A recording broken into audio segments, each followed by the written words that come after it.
We're in Rosen, Discrete Mathematics and its Applications, section 9.6 on cryptography. We are talking about affine ciphers.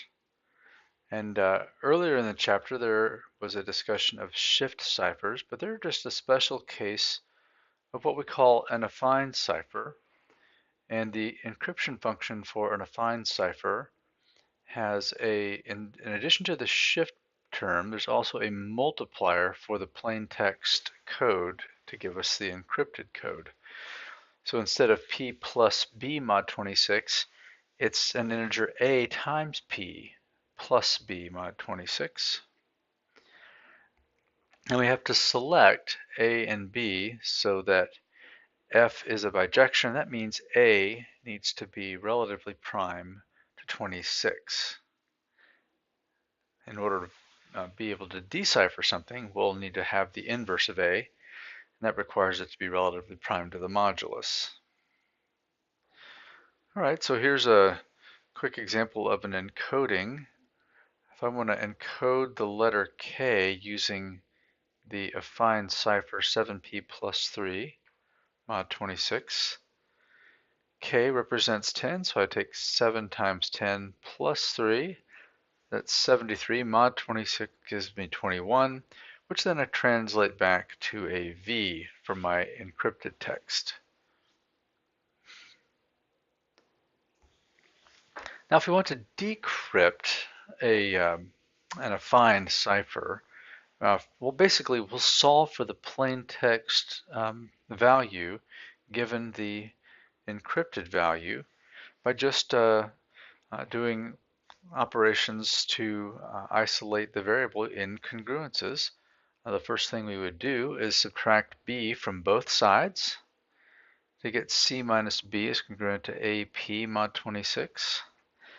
And since I have selected a such that it has an inverse mod 26, I identify that inverse, calling it a bar here, and multiply both sides by a bar. Of course, a bar times a can be replaced by 1 in the congruence, giving me a bar times c minus b is congruent to p mod 26.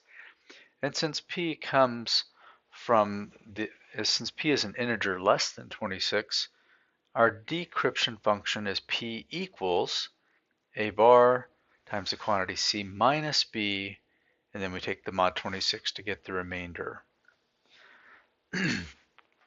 Let's take a look at how we can encrypt or decrypt or decipher a text, an encrypted text that has come to us.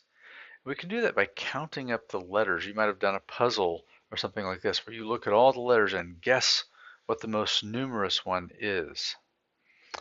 So we can, the process of doing that is known as cryptanalysis, or trying to break into a code or understand it even though it wasn't sent to you.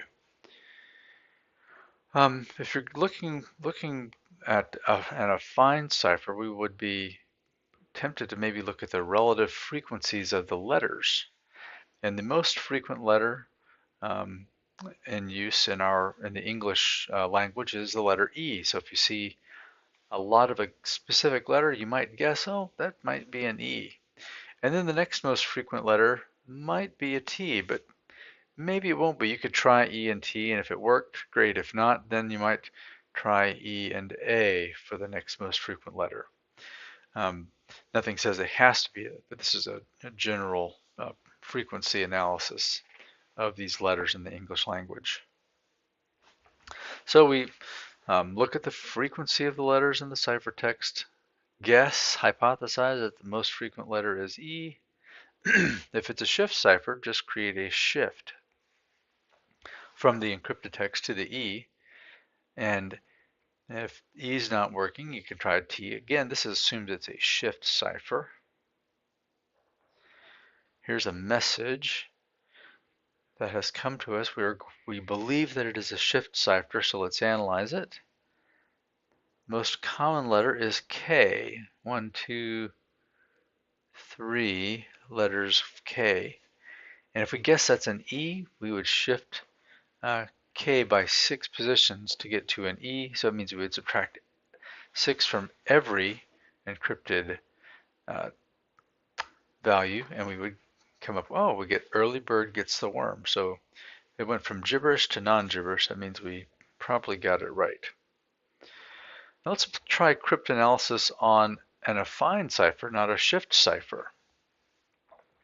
Now in this case, since there's two unknowns we'll have to solve for, we have to make two guesses of letters. Here I have a gibberish, my encrypted text here, and then the numbers representing those encrypted texts in the next column. And I believe that I have an affine cipher. So the first thing I do is I look at my frequency analysis, and I guess that 5 is the most frequent, so I'm going to guess that it's an E. And even though 6 is not the next most frequent, I'm going to go ahead and guess that it's a T. So 6 is an 5 we're going to guess is an E, 6 we're going to guess is a T. Now I can set up two examples of the encryption function. A times 4 plus B gives me 5, where 4 is the plain text for E, and 5 is the encrypted text for E under our hypothesis. 19, of course, is the plain text for T, and 6 is the plain text for is the encrypted text for T, which we think is a G. All right, now in order to solve for A and B, I've set these up as congruences. So I'll say that 5 is congruent to A times 4 plus B mod 26. Same thing for the other one. And now I can subtract the top congruence from the bottom congruence to get 1 is congruent to A times 15 mod 26. Now I've got a single unknown. I need to figure it out. All I need is the inverse of 15 mod 26. So I get the Bezout coefficients for 26 and 15, and 7 is the Bezout coefficient for 15, so that would be the inverse. And now if I multiply both sides by the inverse, I'm going to get 7 on this side, 7 on that side. That goes to 1, so A is going to be equal to 7. Now, remember, I have to find A bar. It turns out that we got lucky, since the difference of these two congruences was 1 already. A bar is equal to 15. And so I can write down the decryption function right away. Oh, first I've got to solve for B. So if A is 7, I go up to one of my congruences and put 7 into here, and I'll determine that B is equal to 3, which we have right here. And now I can form my decryption function P equals 15, that is A bar, times the encrypted text C minus 3, which was our B, mod 26. All right. Now we're going to apply the decryption function to the entire encrypted message and see if we got it. All right, here it is. I'm applying this decryption function to every one of these to get this column right here.